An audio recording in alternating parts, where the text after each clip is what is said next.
I'd been really strong all day, and it just was really hard to get back home and to see everything in the room and to walk by everything baby and just know that she's not there.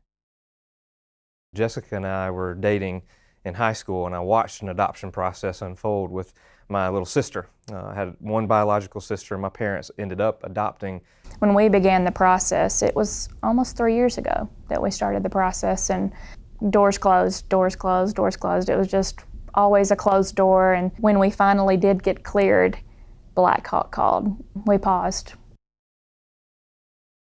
I remember when we finally decided, after we had gotten moved to Fort Wayne, Indiana, that it was time. And it was a pretty quick turnaround, that we just said, God's not through with this whole journey of adoption with us yet. So we re-engaged. And that's when we started getting connected to birth moms.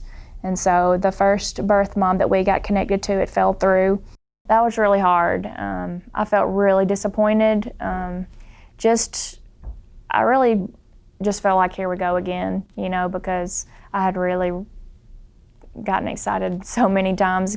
So we'd already been through one failed adoption. Guards are up, but we felt like God started tearing the guards down when we were matched again. I just felt like God just made it abundantly clear that, hey, your calling is not just to this child, it's to the birth mom as well. And the next couple of months, I really poured into the birth mom. We spent a lot of time. We talked about God. We talked about how I would raise her child, to know Jesus.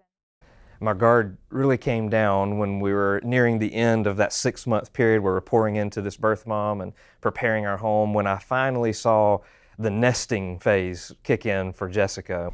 That 2 weeks before, I really just went for it, just finally just let go and said, okay, God, we're doing this. I'm all in. Let's go. I remember for me watching her get the crib ready in our bedroom. That was the point at which I knew I'm going to be a dad again. The birth mom stopped communicating with me. This was not going to happen. I remember this particular Saturday morning that I got up and I was feeling so anxious. Like, I went in the closet and I cried, and I was just like, God, I'm just so anxious. Like, please let's get this done. Like, I just need to know something. Either way, let's do this. And so I got up and I read a devotional that I'd been reading. Time may be putting your faith to the test, but don't focus on what hasn't happened. Focus on what has happened.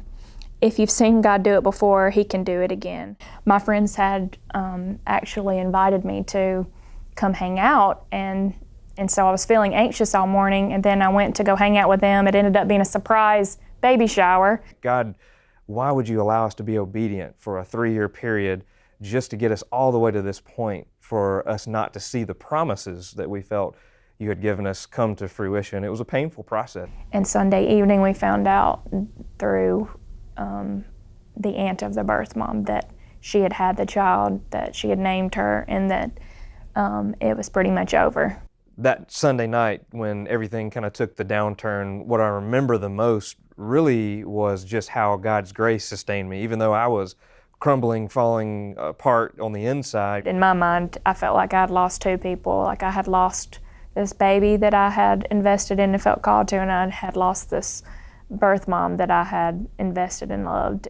Monday morning, I got up and I didn't want to talk to anybody. I was pretty angry and frustrated, and I was pretty mad at God. Tuesday, I really feel like that was the heaviest day for me, that I felt a lot of grief.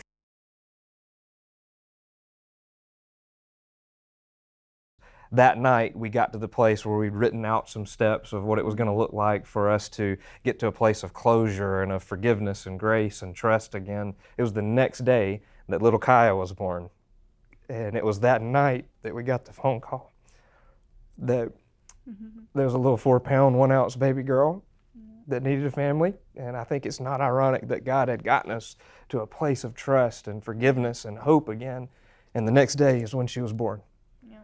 We ended up driving to Illinois, meeting this sweet little baby girl in the hospital, middle of the day on Friday. Yeah, my heart was thinking about this little baby that I was just praying we were going to get to take care of, but still worried and guarded that this could still not happen. There were so many blanks to fill in, even with the adoption process, medically, and all of those things. But then we watched God completely remove from the equation all of the potential obstacles, the medical complications. They just didn't happen. And God just had his hand on this little baby girl. Yeah, I love it too that she was 6 weeks early, but we felt like it was 3 days late, but she was right on time for God. Like God had it all on time.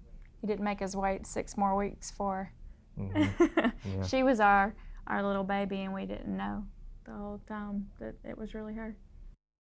I remember the first time that I got to hold her and just looking into her eyes, you know, I thought within probably 10 minutes, I just wanted her to be mine.